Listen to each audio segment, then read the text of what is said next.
हमारा टॉपिक जो है वो साइटोलॉजी का है। सेल मेम्ब्रेन क्या है?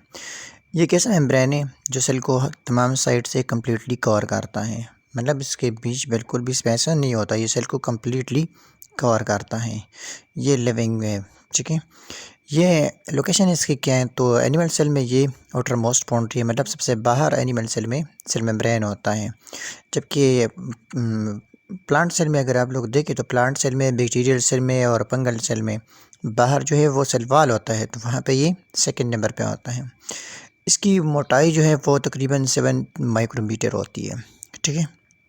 इसकी कुछ खसूसियात हैं, ठीक है, यानी characteristic of cell membrane. Characteristic cell membrane ये है कि ये तैन है, मतलब ये बहुत ज़्यादा बारीक है। तो it allow exchange of selected materials. ये इलास्टिक भी है, इलास्टिक मीन कि ये लचकदार है। इसके अलावा ये डिलिकेट मीन कि ये नरम भी है।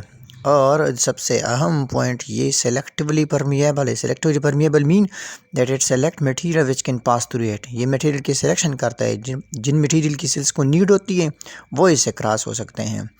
इसके अलावा ये एक बहुत ज़बरदस्त प्रॉपर्टी है इसकी, चूँकि ये लिविंग है तो ये सेल्फ रिपेयरिंग है, मतलब ये अगर डैमेज हो जाए तो ये ख़ुद को रिपेयर भी कर लेता है। इसकी केमिकल कंपोजिशन अगर हम देखें तो ये लिपोप्रोटीन इन नेचर है। लिपोप्रोटीन इन नेचर मीन कि ये लिपिड और प्रोटीन से बना है। इसमें लिपिड जो है वो 20 to 40% होते हैं, ठीक है, जबकि प्रोटीन जो है वो इसमें 60 to 80% होते हैं। इसके अलावा अगर हम देखें तो स्मॉल अमाउंट में सेल मेम्ब्रेन की केमिकल कंपोजिशन में कार्बोहाइड्रेट भी शामिल है, ठीक है, लेकिन ये बहुत कम अमाउंट में होती है।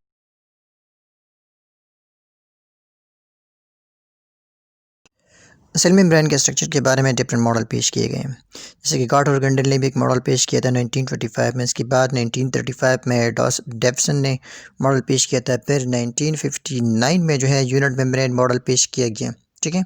और इसके बाद जो मोस्ट एक्सेप्टेड मॉडल है वो है fluid mosaic model. Fluid mosaic model जो है ये सिंगर और निकोलसन ने 1972 में पेश किया था। ये मॉडल जो है ये वाइडली एक्सेप्टेबल है, मतलब इससे पहले जो मॉडल पेश किए थे वो सारे अब रिजेक्ट हो गए हैं। इसी मॉडल के मुताबिक सेल मेम्ब्रेन जो है ये लिपिड का एक सी है, मतलब लिपिड इसमें विस्कस फॉर्म में होते हैं। और इसी सी लिपिड में प्रोटीन मॉलिक्यूल जो है ये इधर उधर पड़े होते हैं, मतलब ये मोज़ेक मैनर में होते हैं, स्पेसिफिक पैटर्न में नहीं होते हैं। इसको अगर हम पॉइंट की शक्ल में लिखें तो पहले हम लिपिड के बारे में लिखेंगे। लिपिड जो है ये एक 2 लेयर ऑफ सी बनाते हैं, मतलब 2 विस्कस लेयर बना लेते हैं, और ये डायनामिक लेयर होती है, ठीक है।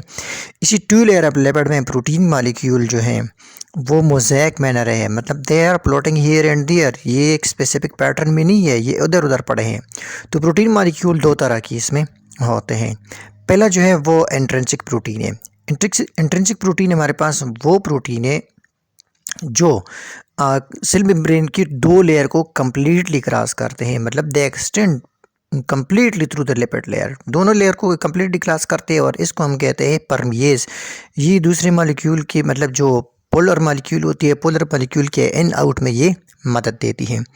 इसके अलावा एक्सट्रिंसिक प्रोटीन वो है जो लिपिड के सरफेस का साथ सिर्फ अटैच होते हैं, या ये लिपिड के दोनों लेयर में पार्शली एम्बेडेड होते हैं। ये सिर्फ सेल के न्यूक्लियस को मैसेज देती है, मतलब अगर बाहर से ये किसी चीज़ को रिसीव करती है तो न्यूक्लियस को मैसेज देती है। इसके अलावा कार्बोहाइड्रेट जो है ये सेल मेम्ब्रेन के आउटर सरफेस पे होते हैं, और ये 2 शक्ल में होते हैं। या तो ये ग्लाइकोलिपिड की शक्ल में होंगे। ग्लाइकोलिपिड मीन कि जब जो है ग्लूकोज का चेन जो है वो सेल मेम्ब्रेन के लिपिड के साथ अटैच हो जाए तो इसको हम ग्लाइकोलिपिड कहते हैं। जबकि ग्लाइकोप्रोटीन तब बनती है जब शुगर चेन जो है ये प्रोटीन के साथ अटैच हो जाए, ठीक है, मतलब शुगर चेन जब प्रोटीन के साथ अटैच हो जाए ये ग्लाइकोप्रोटीन बनाते हैं। याद रखना कि शुगर चेन जब प्रोटीन के साथ अटैच होता है तो ये इंटीग्रल प्रोटीन के साथ अटैच होगा, ठीक है, ये एक्सट्रिंसिक प्रोटीन के साथ अटैच नहीं होता। डायग्राम की तरफ चलते हैं। ये सिंगर और निकोलसन ने जो मॉडल पेश किया था उसी के मुताबिक ये डायग्राम है। इस डायग्राम में आप लोगों को लिपिड के 2 लेयर भी नज़र आएंगे, इंट्रिंसिक एक्सट्रिंसिक प्रोटीन भी नज़र आएंगे। कार्बोहाइड्रेट भी नज़र आएंगे। तो ये इधर देखो, ये जो है ये लिपिड के वो 2 लेयर है। इसके साथ ये जो लाइट जो ब्लू कलर का है, अभी मैं इसको ये मेंशन कर रहा हूँ, ये वाला जो है ये इंटीग्रल प्रोटीन है। इसको हम परमेज भी कहते हैं, जो पोलर मॉलिक्यूल के इन आउट में मदद देती है। जिसको लिपिड अलाउ नहीं करती वो परमेज प्रोटीन के थ्रू अंदर आते हैं। इसके अलावा इसमें एक और प्रोटीन भी है जिसको हम पैरापल प्रोटीन या एक्सट्रिंसिक प्रोटीन कहते हैं। ठीक है, ये वाला जो मैंने मेंशन किया ये एक्सट्रिंसिक प्रोटीन है। इस एक्सट्रिंसिक प्रोटीन के अलावा अगर आप लोग देखें, इसमें शुगर चेन भी आप लोगों को नज़र आएगा। ये शुगर चेन है जो इंटीग्रल प्रोटीन के साथ अटैच है। और ये छोटे छोटे येलो कलर के जो मॉलिक्यूल है ये वाले, ये कोलेस्ट्रॉल मॉलिक्यूल है। ठीक है, अब सेल मेम्ब्रेन जो है ये बहुत ज़्यादा काम करती है, मतलब फंक्शन के लिहाज से ये बहुत ज़्यादा डाइवर्स है, बहुत ज़्यादा काम करती है। तो फंक्शनल डाइवर्सिटी सेल मेम्ब्रेन की किस वजह से है? इसकी functional diversity due to its chemical composition है, जैसे कि प्रोटीन है, कार्बोहाइड्रेट है, लिपिड्स है। तो इसी की वजह से ये फंक्शनली भी बहुत ज़्यादा डाइवर्स काम करती है। लिपिड जो है ये सेल मेम्ब्रेन को डिफरेंशियली परमिएबल बनाती है।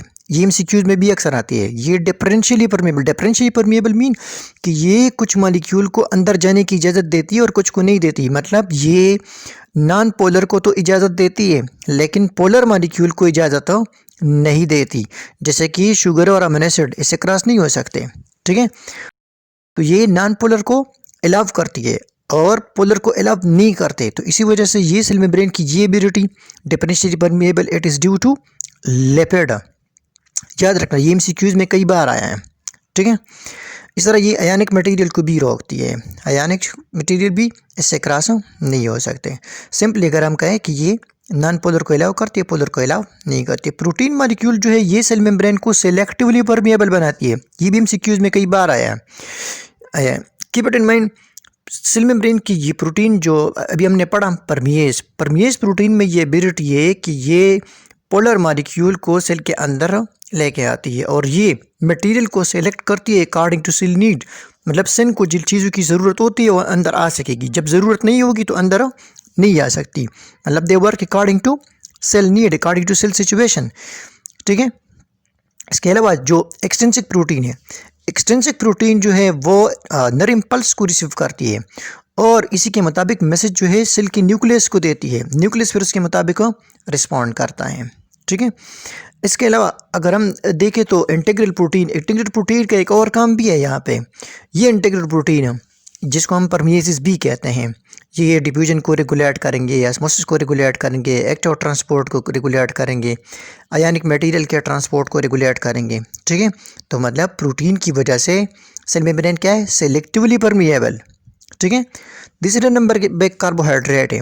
कार्बोहाइड्रेट जैसा कि हम जानते हैं कि ये या तो ग्लाइकोलिपिड की फॉर्म में है या ग्लाइकोप्रोटीन की फॉर्म में है। जिस फॉर्म में भी ये हो, ये मतलब या तो हार्मोन्स के लिए रिसेप्टर साइट प्रोवाइड करती है। इसके अलावा ये नर इम्पल्स भी रिसीव करने की सलाहियत रखती है। इसके अलावा ये जो है जो एंटीजन होती है, मतलब फॉरेन एंटीजन जो हमारे बॉडी का हिस्सा नहीं होता, चाहे वो बैक्टीरिया, चाहे वायरस, चाहे टॉक्सिन है, जो भी चीज़ें, उसकी पहचान में भी ये मदद देती हैं। ठीक है, इसके अलावा ये फूड मटेरियल के इंटेक में भी मदद देती है, फूड मटेरियल को भी अंदर करने की सलाहियत रखती है। ठीक है, तो नर इम्पल्स रिसेप्टर साइट प्रोवाइड करना, नर इम्पल्स रिसीव करना, एंटीजन की पहचान करना और फूड मटेरियल जो है उसको रिस्पॉन्स देना। मतलब ये फूड मटेरियल को एंडोसाइटोसिस के ज़रिए अंदर लेके जाती है। सिंपली अगर हम कहें कि सेल जो एंडोसाइटोसिस करता है, this endocytosis is due to carbohydrate. ठीक है, मतलब कार्बोहाइड्रेट की वजह से इसमें ये भी रहती है कि ये एंडोसाइटोसिस करती है। अब एंडोसाइटोसिस ये 2 तरह की हैं। एक को हम कहते हैं phagocytosis. Phagocytosis mean cellular eating वो प्रोसेस है जिसमें सेल सॉलिड मटेरियल को इंटेक करेगा। ठीक है, दूसरा जो हमारे पास है वो है pinocytosis mean cellular drinking mean कि सेल जो है ये लिक्विड मटेरियल को सेल के अंदर लेके जाएगा। ठीक है, अब इसके बाद जो है सेल मेम्ब्रेन की फंक्शन की तरफ आते हैं। सेल मेम्ब्रेन का रोल क्या है? ठीक है, तो सबसे पहला और सबसे इम्पॉर्टेंट रोल जो है सेल मेम्ब्रेन का, ये सेल को शेप प्रोवाइड करता है। जिस तरह का सेल मेम्ब्रेन होगा उस तरह शेप होगा। ये सेल को मजबूती भी फराहम करता है, सपोर्ट भी देता है, अंदर वाले हिस्सों की प्रोटेक्शन भी करता है। ठीक है, ये सारे सेल मेम्ब्रेन की मतलब सेल मेम्ब्रेन के अहम काम है। इसके अलावा सेल मेम्ब्रेन जो है ये सिलेक्टिवली परमिएबल मेम्ब्रेन है ड्यू टू इंट्रिंसिक प्रोटीन या इंटीग्रल प्रोटीन। ये कुछ मॉलिक्यूलों को अंदर आने की इजाज़त देता है और इसके आउट में भी इजाज़त देता है। ठीक है, और इससे पहले हमने लिपिड के बारे में भी पढ़ा कि वो डिफरेंशियली परमिएबल है।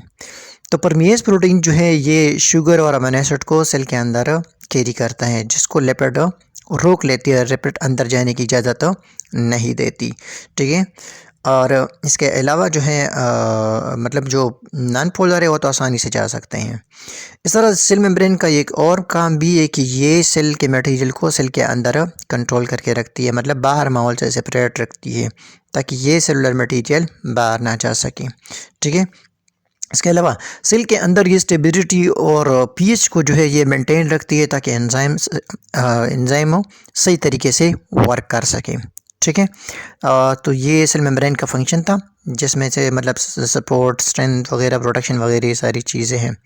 ठीक है, वीडियो अच्छी लगी हो तो कमेंट ज़रूर करना, वीडियो को लाइक करना, स्क्रीनशॉट लेके अपने लिए इससे लेक्चर बनाओ।